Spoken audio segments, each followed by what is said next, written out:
abantu benshi uyu munsi wa none batekereza yuko umuntu utava mu muryango ukomeye cyangwa udafite amashuri, rimwe na rimwe uyu munsi bisigaye bihabwa agaciro kuba warize teoloji. Umuntu akavuga ati uriya ubwo yize teoloji niwe watubwira iby'Imana neza.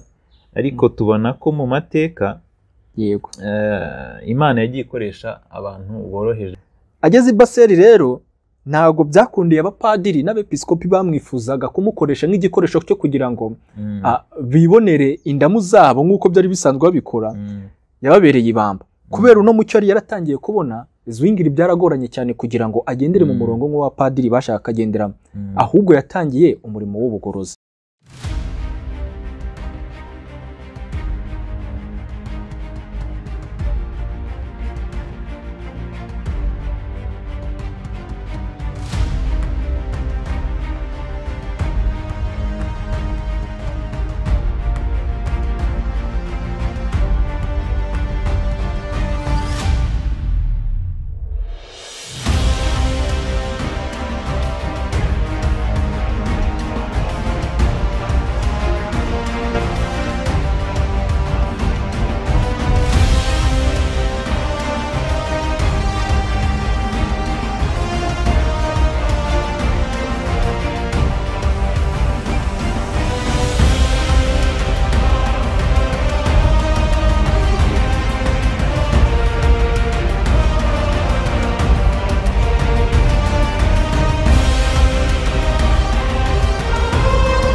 Bavandimwe mukurikirana channel ya Saipi Ministry, tubashimiye umuhati wanyu ndetse tubashimiye no kwifatanya natwe muri uyu murimo dukora. By'umwihariko rero hari icyo twifuje kubasaba, nuko utarakora subscribe wayikora, kandi niba utajya usangiza izi video wagikora share kugira ngo ubutumwa bugere ku bantu benshi. Birashoboka ko ahari ikintu cyoroshye nko gufata video ukayisangiza inshuti, abavandimwe, umuryango, byagira byinshi bihindura mu mibereho yabo. Ibyo ni ibintu byoroshye cyane, kandi by'umwihariko nanone hari izindi video tugenda dukora atari iz'intambara ikomeye gusa, ahubwo hano kuri channel ya Saipi Ministry izo zose tubararikiye kugira ngo mujye muzikurikirana, kandi tubashimiye ubwitange bwanyu mu gukora icyo gikorwa. Imana ibahe umugisha. Turabashuje inshuti bavandimwe mukurikiranye channel ya Saipi Ministry. Twongeye kwishimira nanone kubana namwe muri iki gitabo cy'intambara ikomeye turi kwiga, aho tugeze mu cyiciro tubona uko ubugorozi bwagenze. Muri kumwe nanone nanjye Ndacyayishima Justin ndetse n'umutumirwa ndibuze kubabwira mu kanya. Ahangaha rero tugeze ku cyigisho cya 9 kivuga umugorozi w'Umusuwisi. Ubushize murabizi twarebye ku bya Martin Luther mu Budage, ndetse n'uburyo yahagarariye Imana akaba umwe mu bagorozi b'intwari bigeze kubaho, ndetse Roma ntigire ikimutwara n'ubwo yamurwanyije cyane. Rero mu gihugu nanone cyo mu Burayi, mu Busuwisi, aho ubwami bw'abami cyangwa se empire ya Roma, empire y'ubupapa yageraga, aho naho habonetse mu gihe kimwe gisa n'icya Luteri ubugorozi, bigaragaza yuko uyu murimo w'ubugorozi wari uyobowe n'Imana, kuko habaye ikanguka rigiye ritandukanye mu Burayi bwose. Uyu munsi rero nanone turi kumwe n'umuvandimwe Honore. Ndagira ngo rero mbere yuko dukomeza urabanza wibwire abo turi kumwe ndetse naho uteranira. Nanjye ndi umwizera w'itorero rya Sayora Nyarugenge mu ntara ya Asa Kigali. Nawe uratwibwira. Murakoze cyane Justin. Amazina yanjye nitwa Ishimwe Honore, ndi umwizera w'itorero rya Asakesti. Nishimiye kubana namwe muri uno munsi aho tugiye kwiga, tugiye kurebera hamwe iby'uyu mugorozi w'Umusuwisi. Urakoze cyane Honore. Rero tumaze iminsi twiga iby'ubugorozi. Ushize twarebye kuri Luteri uburyo yari umugabo w'intwari cyane, ariko mu by'ukuri ntabwo ari we wenyine. Yego. Hari n'uyu mugorozi w'Umusuwisi mu gihugu cya Switzerland. yego Ubwo rero niwo tugiye kugarukaho, ariko mbere yuko dukomeza wadusengera hanyuma tugakomeza. yego urakoze cyane Justin. Mureke twicishe bugufi dusenge. Data mwiza, Mana ikiranuka, Mana y'urukundo, twongeye kugushima muri kino gitondo cyiza ko tugihumeka umwuka w'abazima, izina ryawe nirihimbazwe. Amen. Data, uyu mwanya wari ugeneye kugira ngo tubashe kuba twatunganya ibitaratunganika mu mibereho yacu, kugira ngo tubeho Data turi ibisonga byiza kandi bishimwa nawe. Amen. Tukuretse rero uno mwanya mwiza tugezemo kwiga ibyanditswe byawe byera, turinginga duhendahenda ngo umwuka rero muziranenge amanukire imitima yacu, intekerezo zacu. Data, abazareba kino cyigisho bose bazabashe kuba bagirirwa umumaro nacyo, kandi bizababashishe kuba bagera ku rwego umwami wacu yifuza ko tugeraho. Turakwiragije rero uzubane natwe muri gahunda kugeza igihe isoreza, tubisabye tubyizeye mu izina rya Yesu Kristo umwami wacu. Amen. Amen. Urakoze cyane Honore. Rero muri iki cyigisho cya 9 turabonamo umugorozi witwa Zwingli. Yes. Zwingli. Zwingli Ulrich. Uraza kutubwiraho gatoya ku mateka ye kugira ngo abantu basobanukirwe n'uwo mugorozi uwo yariwe. Yego, urakoze cyane Justin. Nk'uko iki cyigisho kibivuga, ni umugorozi w'umusuwisi. Uyu mugorozi w'umusuwisi ariko yitwa Ulrich Zwingli. Ulrich Zwingli mu by'ukuri amateka atwereka yuko yavukiye mu Busuwisi. Amateka atwereka yuko yavutse ku tariki ya mbere z'ukwezi kwa mbere mu 1984. Uyu musore akaba hafi mu gihe kimwe n'icya Luther. Ni hafi mu gihe kimwe n'icya Luther, kuko n'ubundi babereyeho rimwe. Zwingli ashobora kuba yarapfuye mbere ya Luther. Uyu musore nawe yavukiye mu rugo rw'abantu boroheje, ntago bari abantu bakize cyane. Amateka tubwira yuko hari mu misozi ya Alpine cyangwa se muri Alps. Amateka tubwira yuko mu by'ukuri Zwingli ahantu yakuriye muri iyo misozi ya Alps hari ahantu hagombaga kumutegurira kuba yajya gukora umurimo w'Imana mu buryo buzatanga umusaruro by'igihe kirekire. Nk'uko amateka yabitweretse cyangwa se n'ibyanditswe byera bitubwira, abantu mu by'ukuri bagiye bakora umurimo, bagiye ari abantu bavukiye mu miryango isa nk'iyorohereje, cyangwa se bakagera ahandi hantu baba mu byaremwe ku buryo byabafashaga kuba bagira igihe gihagije cyo kubyigaho, bakabona urukundo rw'Imana mbere y'uko bajya gutangira umurimo wabo.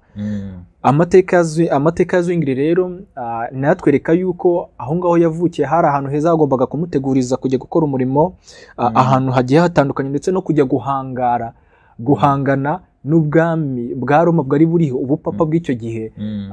Ese nibwo bwari bufite ubudahangarwa cyangwa se supremacy yo kuba bwayobora ibihugu byose byo mu Burayi. Urumva ko bwari ubutegetsi bukomeye cyane.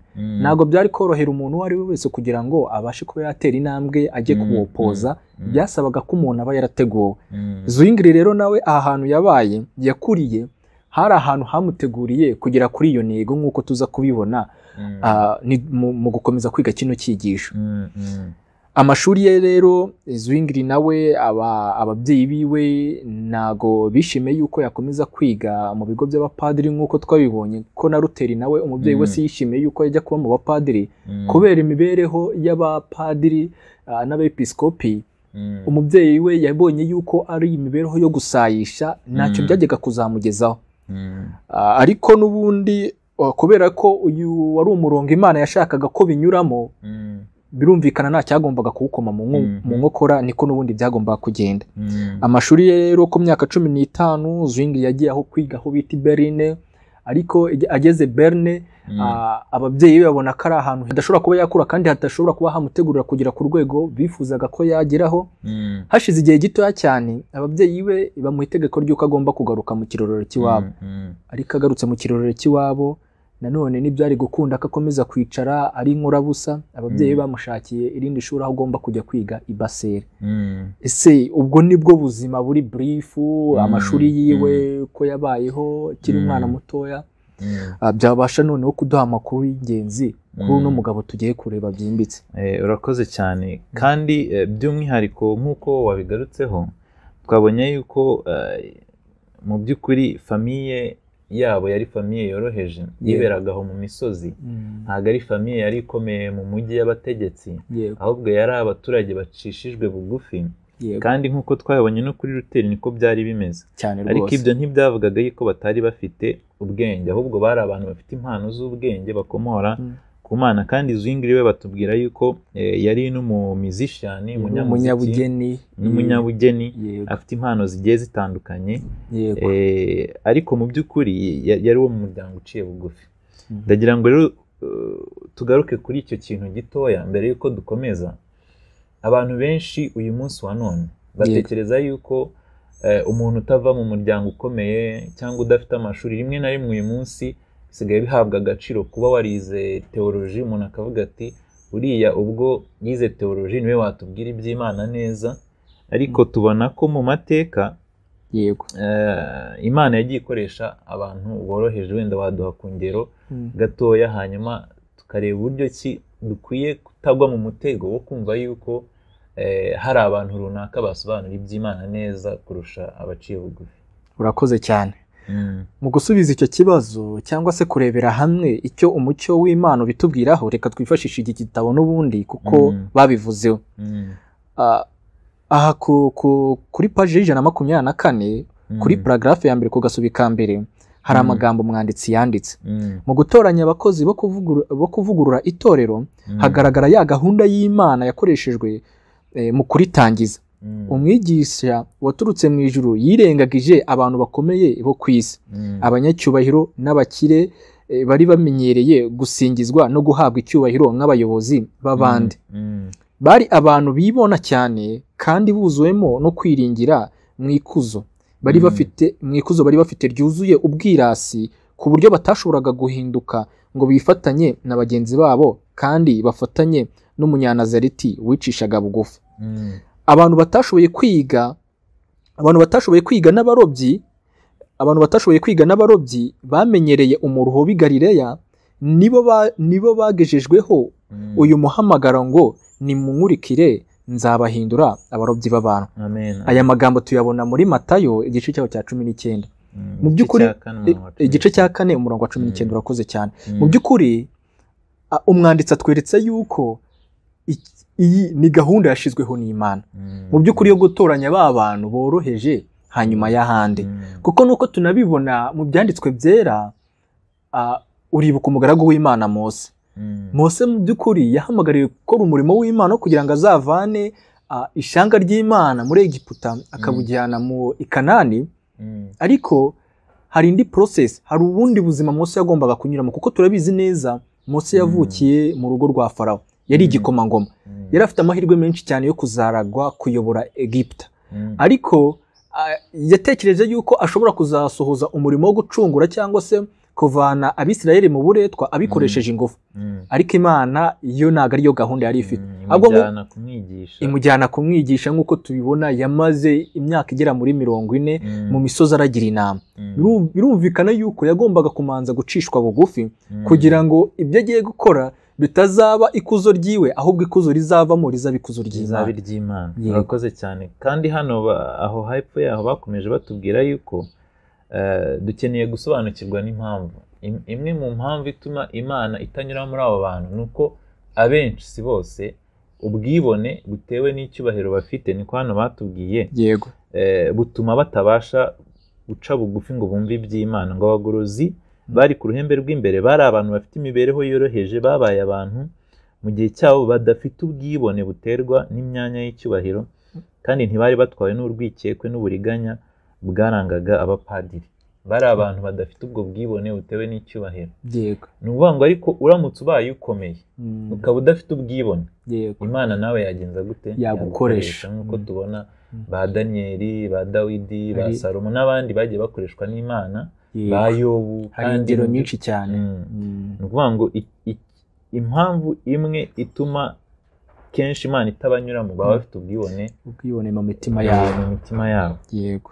Rero reka twihuse twari tuvuze Zwingli wari utubwiyeho iby'amateka ye n'uburyo yagiye kwiga i Basel kandi batubwira yuko yatangiye umurimo we. Yego. Muri paruwasi ya Alpine. Yego.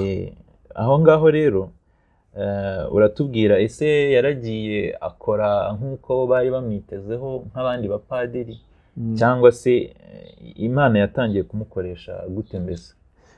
Mu by'ukuri nk'uko iki gitabo kibitubwira, Zwingli yumviye itegeko ry'umubyeyi we, ariko uwo musore ntiyari kumara igihe kirekire atishimiye no kuba muri icyo kibaya yavukiyemo. Maze bidatinze asubukura amasomo ye ajya kwiga ahitwa i Basel. Aho niho Zwingli yumviye bwa mbere ubutumwa bwiza bw'ubuntu Imana itanga nta kiguzi. Uwitwaga Wittenbach wari umwarimu wigishaga indimi za kera, ubwo yigaga Ikigiriki n'Igiheburayo, yari yarabonye ibyanditswe byera, maze muri ubwo buryo imirasire y'umucyo w'Imana ibasha kumurika mu ntekerezo z'abanyeshuri yigishaga. Uwo mwarimu yavuze ko muri ibyo byanditswe hari ukuri kumaze igihe kirekire cyane kandi gufite agaciro gakomeye bitagerwa, karuta inyigisho zigishwa n'abahanga n'abacurabwenge. Uko kuri kwari kumaze igihe kirekire kwavugaga ko urupfu rwa Kristo ari rwo rwonyine cungu y'umunyabyaha. Ayo magambo yabereye Zwingli nk'umwambi w'umucyo ubanziriza umuseke. Mu by'ukuri nk'uko babitweretse hano, Zwingli ageze i Basel yatangiye kubona umucyo umurikira umutima wiwe, ndetse nk'umuntu wari ufite inyota yo kubasha kuba yasobanukirwa n'ukuri. Nk'uko twabibonye, yari umuntu wari warateguriwe kuzakirana ukuri ubwuzu. Ageze i Basel rero ntabwo byakundiye abapadiri n'abepiskopi bamwifuzaga kumukoresha nk'igikoresho cyo kugira ngo bibonere indamu zabo nk'uko byari bisanzwe babikora. Yababereye ibamba. Kubera uno mucyo yari yaratangiye kubona, Zwingli byaragoranye cyane kugira ngo agendere mu murongo nk'uwapadiri bashaka akagenderamo, ahubwo yatangiye umurimo w'ubugorozi. Urakoze cyane. Kandi hano amaze gutangira kwiga ibyanditswe, batubwira yuko yirunduriye mu bushakashatsi bwo kumenya neza ukuri kw'Imana. Yego. Ngo kubera ko yari azi neza ko hari byinshi agomba kumenya nk'umuntu waragijwe umukumbi wa Kristo. Ubwo turi ku rupapuro rw'125, ndetse batubwira ko yiyeguriye kuyoborwa na Bibiliya. Ndetse atangira no kwigisha ikintu kinejeje. Hano ni ukuvuga ngo uburyo bwa giprotestanti bwo gusobanura Bibiliya, hano ngo yatangiye gusobanura ibyanditswe byera umurongo ku murongo. Avuga yuko ibyanditswe byera bigomba kwisobanura. Bakunda gukoresha imvugo yitwa biblical exegesis. Ni ukuvuga ngo ndetse ni nabwo buryo uyu munsi itorero ry'Imana ryo mu minsi y'imperuka ry'Abadventiste tugomba kwiga, nibwo tugomba gukoresha dusobanura Bibiliya. Ibyo bintu rero ntabwo ari ibintu byadukanywe n'Abadventiste, ahubwo bishingiye ku nkomoko y'ubuprotestanti nyakuri bwa kera. Ubwo nkomoje kuri icyo ngicyo wari uvuze, nk'uko yigaga bike hariya akiga bike hariya, kandi byose bigahuriza hamwe kugira ngo bibashe kuba byamuha igisubizo cya nyacyo, cyangwa se abashe kuba yasobanukirwa, ahabwe umucyo w'ibyo yashakaga gusobanukirwa mu gihe cya nyacyo. Yego, urakoze cyane. Hano rero atwereka uburyo ki yahaga ibyanditswe byera agaciro gakomeye. Ni ukuvuga ngo kugira ngo ubugorozi butangire, kugira ngo ivugurura ritangire mu Bibiliya buri gihe, nk'uko twabonye kuri Luteri, niryo shingiro. Nawe yaravuze ati ibyanditswe byera bikomoka ku Mana, ntibikomoka ku muntu. Kandi Imana imurikira abantu, izabaha gusobanukirwa ko iri jambo rikomoka ku Mana. Atangira kureka kuvuga ngo ibi ni ibintu byumvwa n'abapadiri gusa, ahubwo buri muntu wese agomba kwigerera ku Mana. Ndagira ngo rero ahangaha utubwire cyane cyane ku gikorwa yakoze kigaragara igihe nanone mu mwaka w'1516 yararikiye kubwiriza mu kigo cy'abapadiri cya Instiderne. Utubwire ibyahabereye n'uburyo byagize impact. Yego, reka turebeho gatoya mbere y'uko wenda tubiganiraho. Ahangaha baratubwiye ngo ubwo ni ku page y'126 kuri paragrafe isa nk'iya gatatu, mu mwaka w'1516 Zwingli yararikiwe kubwiriza mu kigo cy'abapadiri cyari Instiderne. Aho ngaho yagombaga kuhabonera neza ugusaya mu bibi kwa Roma, kandi yagombaga kugira icyo akora nk'umugorozi cyari kuzamenyekana kikarenga mu misozi ya Alps yavukiyemo. Mu bintu bikomeye byakururaga amaso y'abantu byaho incident, hari ishusho ya Mariya bavugaga ko ifite imbaraga yo gukora ibitangaza. Ku muryango w'icyo kigo cy'abapadiri hari handitswe ngo ahangaha hashobora kubonerwa imbabazi z'ibyaha. Nk'uko babitubwiye hano, Zwingli akigera hano hantu bwa mbere yaratunguwe, kandi ibi ngibi n'ubundi byari mu mugambi w'Imana kugira ngo abashe kuba yasobanukirwa neza gusayisha kwa Roma, gusayisha kw'abapadiri n'abepiskopi bose. Ahangaha akihagera yahabonye nk'uko babitubwiye ku shusho ya Mariya, ahantu hari handitswe ngo ahangaha umuntu ashobora kuhabonera imbabazi z'ibyaha. Nk'uko twabibonye, biri no mu bintu bikomeye cyane Luther yarwanije, ikintu bita indulgence cyangwa se indulgency, aho abantu bashoboraga kugurisha imbabazi ndetse na Zwingli nawe yarabirwanyije cyane. Kubera yuko batubwiye hano muri iki gisho ko Tetzeri igihe yari ari mu Budage, hano muri Switzerland cyangwa mu Switzerland hari uwitwa Samson nawe wagurishaga indulgency mu Busuwisi, ariko twabonye yuko yagiye ahura no kurwanwa cyane na Zwingli. Wakomeza. Yego, urakoze cyane. Nk'uko babitweretse hano rero, Zwingli akibona ibyo bintu byaramubabaje cyane, byaramubabaje ku rwego rwo hejuru, aho yabwiye abantu bitabiriye ibyo bintu ati imbabazi z'Imana ntago zigurwa ikiguzi, ntago mugomba kwirukanga imisozi n'ibihanamanga muza hano hantu ngo muje gushaka imbabazi z'Imana. Habaga harimo n'abavuye mu Bufaransa, bavuye imihanda yose baje gushaka imbabazi z'Imana, ahubwo abaha umucyo yuko imbabazi z'Imana ahantu hose baba bari bazibona. Icyambere nuko imitima yabo imeneka kandi bagashaka gusobanukirwa neza n'ukuri kw'ijambo ry'Imana bicishije bugufi, kugira ngo bahabwe mwuka wera ubabarira abantu ibyaha byabo, ndetse akana no gusobanukirwa ibyanditse byera ari byo murinzi kandi ari nabyo bibaha kugira amahoro nk'ayo Kristo yari afite akiri hano ku isi. Urakoze cyane.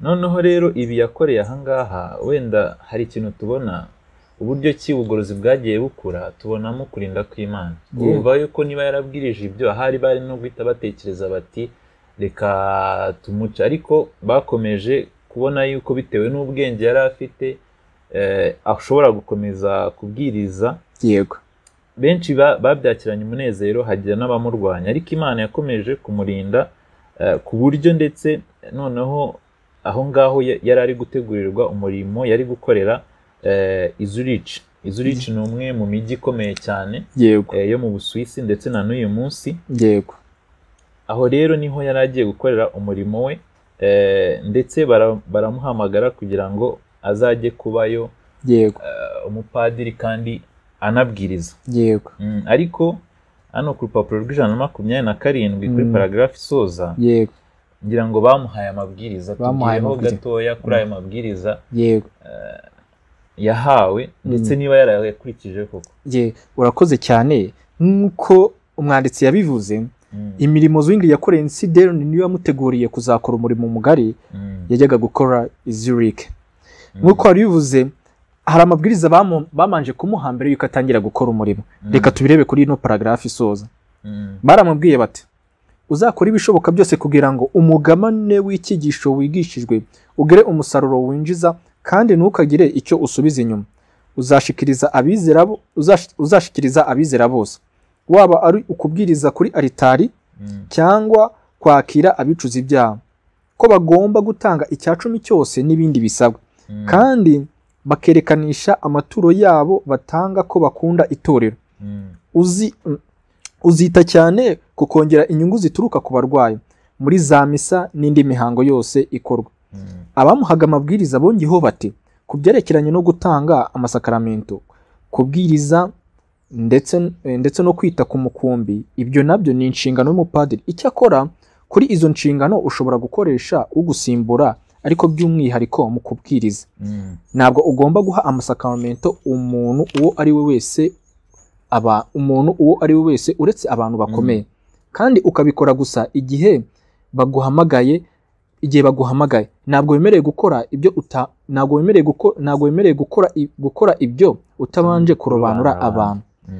Zwingli yategeye amatwi ayo mabwiriza acecetse, maze amaze kuvuga ijambo ryo gushima kubwo kuba yarubashwe agahamagarirwa kuza aho hantu hakomeye, yakurikijeho kubasobanurira uburyo ateganya gukoresha. Yaravuze ati abantu bamaze igihe kirekire cyane bahishwe iby'imibereho ya Yesu. Nzabwiriza cyane ubutumwa bwiza uko bwanditswe na Matayo, mbukura gusa mu byanditswe byera, mbisesengura ngereranya umurongo umwe n'undi. Mu by'ukuri nshakisha uko nasobanukirwa mbiheshejwe no gusenga ubudasiba kandi mbikuye ku mutima. Umurimo wanjye uzibanda ku cyubahiro cy'Imana, ku gusingiza umwana wayo w'ikinege, ku gakiza nyakuri k'abantu ndetse no kubakomereza mu kwizera nyakuri. Amen. Mu by'ukuri ibi ngibi nk'uko tubibonye, Zwingli yabahaye ishusho y'uburyo umurimo ateganya kuwukoramo. Yaraberuriye kuko bo bari bamanjije kumuha condition z'ibyo agomba gukora, ariko we ababwira bijyanye n'uko ijambo ry'Imana ribivuga kandi ribigena. Uko niko kuri, ntabwo yagombaga guca ku ruhande, kuko n'ubundi umwuka wakoreraga muri Zwingli niwo wakoreraga muri Luther, niwo wakoreye muri Wycliffe, Hus na Ulrich. Bose urumva ko bari bahuriye ku kintu kimwe. Ibyanditswe byera nibyo murinzi nyakuri ugomba kurinda umukumbi wa Kristo. Yego. Amen. Urakoze cyane. Kandi ahangaha Zurich ni ukuvuga ngo wari umujyi noneho uhuririrwamo n'abantu benshi, kandi hari harimo kwangirika kw'imico. Yego. Ariko ahangaha Zwingli yahakoze umurimo ukomeye cyane, nubwo hamaze igihe gito yahaje gutera icyorezo. Yego. Icyo cyorezo kiba inkomyi ikomeye ku murimo. Yego. Ndetse iki cyorezo cyabaga giteye ubwoba ko biriya byorezo byabaga muri ya myaka, hari mu mwaka w'1519. Yego. Bavuga yuko byashoboraga kwica nka 1/3 cy'abaturage. Urumva umujyi warangiritse cyane. Noneho abantu bari baraguze indulgensiya, baziguze kuri Samsoni. Izo indulgensiya mu gice kibanza twari twabonye yuko zari zo kubaka kiliziya ya St Peters. Yego. Urumva byabaga mu Burayi hose, mu Budage twarabibonye, byari hose kugira ngo iyo nzu y'agatangaza igihari n'uyu munsi yubakwe. Yego. Ariko abantu bari baraziguze basatiriwe n'urupfu, babura ibyiringiro. Yego. Amahoro yo mu mutima barayabura. Yego. Ahangaha rero Zwingli nawe yakize mu buryo bw'igitangaza. Ndetse hari n'umuvugo yanditse cyane cyane yagaragazaga uburyo atatinyaga urupfu.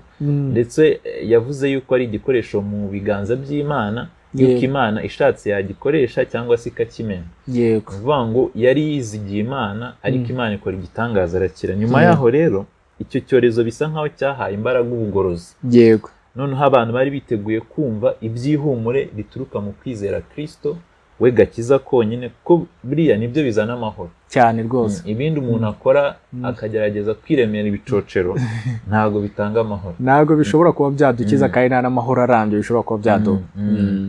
Rero ahangaha ndagira ngo turebe ku rupapuro rw'129. Yego. Hatubwira ngo Zurich Zwingli yahabwirizanyije umwete mwinshi yamagana imbabazi z'ibyaha, ngo maze igihe Samsoni yari ageze hafi yaho ahura n'intumwa yoherejwe n'abagize inama y'ubutegetsi mubuza kwinjira muri uwo mujyi. Yego. Amaherezo yaje gushobora kwinjira yiyoberanyije, ariko aza kwirukanwa atabashije kugurisha n'icyangombwa na kimwe gihesha imbabazi, maze nyuma yaho bidatinze ahita ava mu Busuwisi. Ni ukuvuga ngo we yageze ku ntego, kubera yuko igihe uyu muntu ucuruza indulgensiya yazaga Zurich, yasanze ntaho yamenera, ku buryo nta na kimwe yagenje gute yagurishije. Kandi mu by'ukuri barakiriye umucyo wa Zwingli. Nyuma Zwingli yaje gutanga ubuhamya ko amahoro babona ari kuboneka, kuko hari hasigaye hari amahoro, hari umutekano, abantu bamaze kwakira ubutumwa. Ugasanga yuko muri make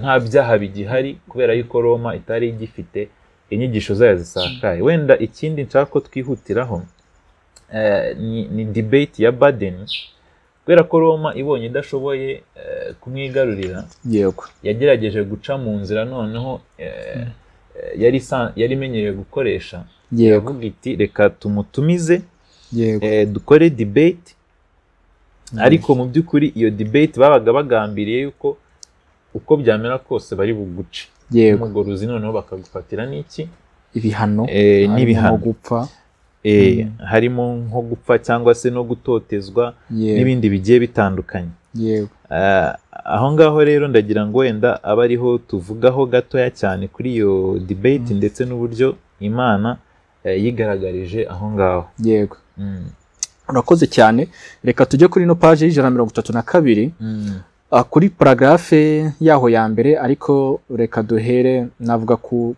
sentence ya kabiri, ku nteruro ya kabiri, reka ariho duhera dusoma. Zurich yari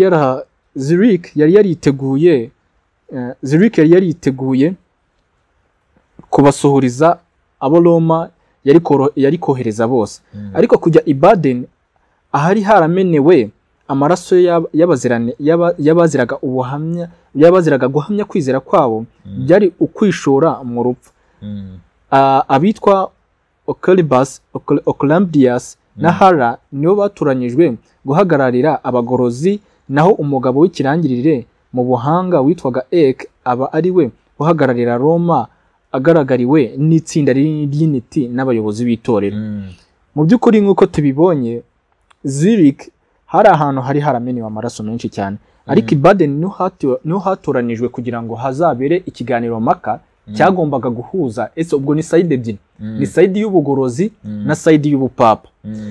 Mu by'ukuri batweretse abagabo babiri bagombaga guhagararira ubugorozi. Abo bagabo babiri, umwe yitwaga Hara, undi yitwa Ocolambius.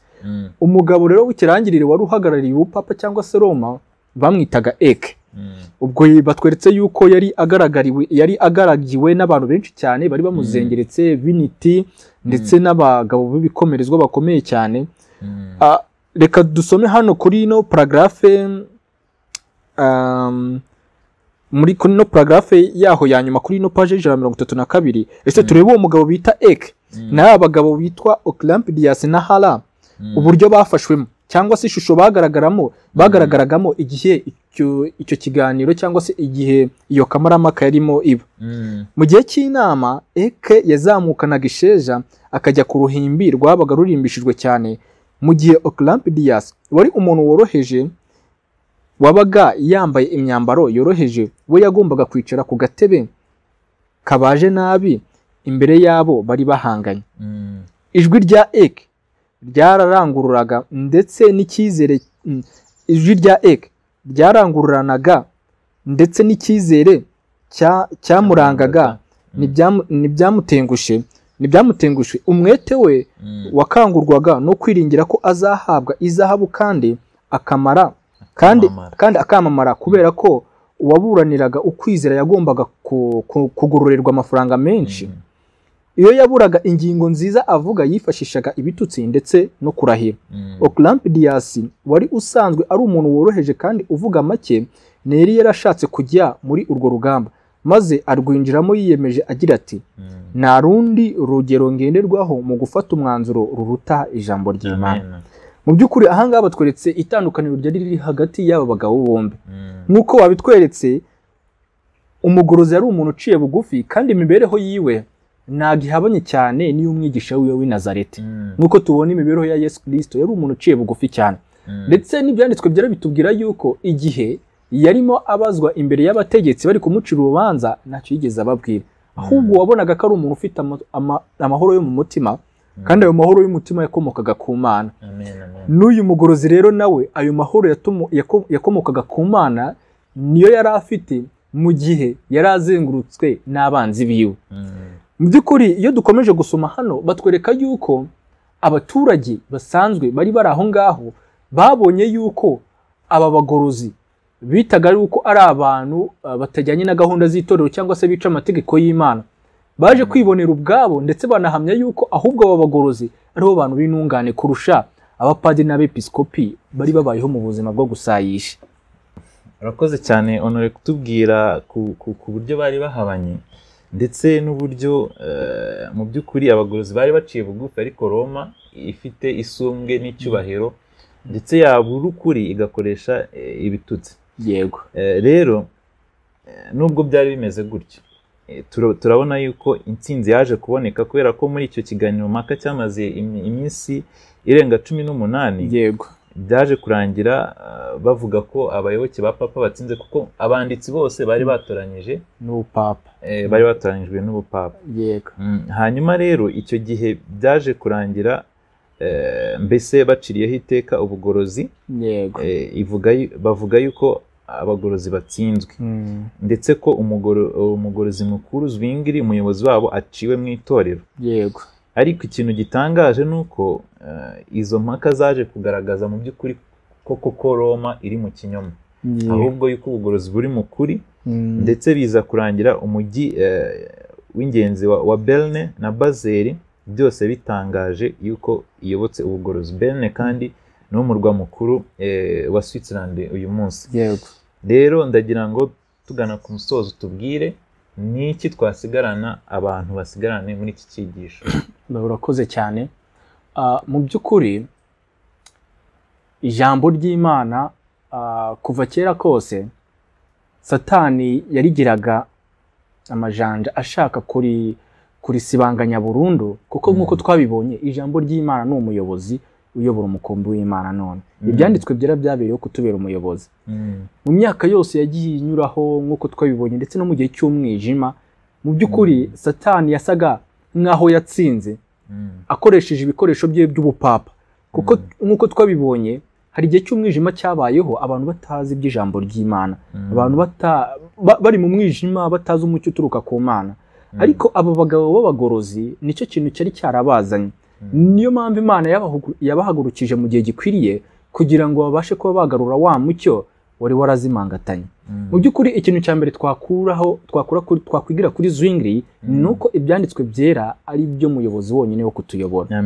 icya kabiri dushobora kuba twamukuraho ni uguhagarara twemye, duhagaze ku kwizera kwacu tutajegajega, kuko ibyo Zwingli yanyuzemo mu minsi iri imbere bishobora kuzongera kubaho, aho umuntu ku giti cyiwe azasabwa kuba yakwihakana ukuri yamenye. ariko icyo tubonye kuri Zwingli nubwo byari bimeze utyo, we yabashije kuba yahagarara yemye, agahagarara ku kuri yari yaramenye, kandi yizeraga imbaraga y'ijuru, kandi n'ubundi n'imbaraga y'ijuru nayo yarigaragazaga mu gihe gikwiriye. icya gatatu aricyo cya nyuma mbona twakwigira kuri uno mugabo wa Zwingli,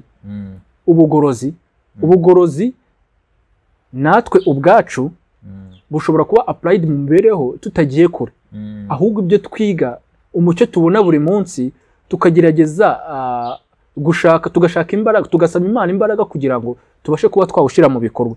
kuko nitumenya umucyo tukiga umucyo mushyashya tukawubona, ariko nitugire umwete wo kuba twawushyira mu bikorwa, ibyo ntacyo bizatugezaho.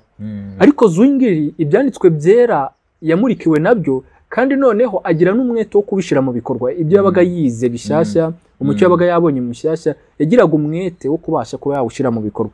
natwe rero icyo ngicyo nicyo dushobora kuba twamwigiraho, tugasaba Imana imbaraga, kuko ntabwo ari ibintu twishoboza ubwacu, ahubwo ni Imana iduha imbaraga binyuze muri Mwuka Wera wayo, tukabasha kuba twasuhuza ibyo ngibyo dusa nkaho tubona yuko kamere yacu idashobora kuba yakunda ko biba mu mibereho yacu. Imana itugira bashya, muri uko kutugira bashya umucyo wayo n'ubundi ubasha kuba waba implemented mu mibereho yacu ya buri munsi, abatubona bakabona yuko ko twamurikiwe n'uwo mucyo wo gukiranuka uvuye ku Mana. Amen. Ndagushimiye cyane, Honore, Imana iguhe umugisha. Murakoze cyane Justin. Nkuko bivuze tugomba kuwushyira mu bikorwa, kandi tukabwira n'abandi ko tubona umusaruro w'ubugorozi, nuko umujyi wa Zurich wahindutse, abari abajura bakaba abantu birinda gutwara iby'abandi, abatukanaga bakagira gutuza muri bo n'ubugwaneza. Ndizera yuko natwe nitwemera Imana izabidufashamo. Reka rero dusoreze ahangaha. nawe wabanye natwe muri iki cyigisho turagushimiye, turagusabiye umugisha, kandi turizera yuko Imana izagufasha kubishyira mu bikorwa. Reka dusenge dusoza. Amen. Mubyeyi mwiza, turagushimiye ku bw'aya magambo tumaze kwiga, turagusabye kugira ngo udufashe, aduhindure, kandi n'abateze amatwi bose ubahe umugisha, kandi abahindure. Twese hamwe dufatanye gushyira ijambo ryawe imbere kugira ngo rihindure imibereho yacu. Tubyambaje mu izina rya Yesu.